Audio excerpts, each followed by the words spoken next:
What if I told you that you can create these Snapchat or TikTok-like augmented reality face filters inside Blender, using no manual tracking, completely free, and only taking a couple of minutes to create? This is something that has been available long time in social media apps, but has been hard or almost impossible to recreate outside those apps. 3D face tracking hasn't been an easy task to do. YouTube video editors like myself have been only dreaming about a 3D face tracking tool that would be as quick and effortless as those social media apps, but would still give total control of the end product. And here it finally is. Fast and automatic 3D face tracking tool that prepares the scene for Blender. There is a couple of steps, but it is quite easy to do. Here we have a project inside DaVinci Resolve, and let's say we would like to create wobbly face effect for this clip. So let's mark in and out to match this clip and use Quick Export to export it to its own folder and name it face.mov.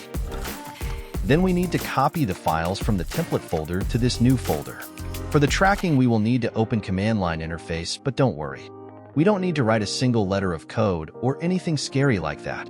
All we have to do is to just drag in these three files. First, drag in the .py file and make sure that there is a space after it. Then drag in your video file face.mov. Add a space, and the last file to drag in is the .mdd file. Then just hit enter and wait a couple of seconds. And that's everything to prepare for our effect. There are some ready-to-use filters included that you can try. Let's open one of the filters. Change the viewport shading to rendered and make sure you are in camera view. You can also hide the overlays with this button. Hit space to run the animation. And there you have it, an AR face filter inside Blender.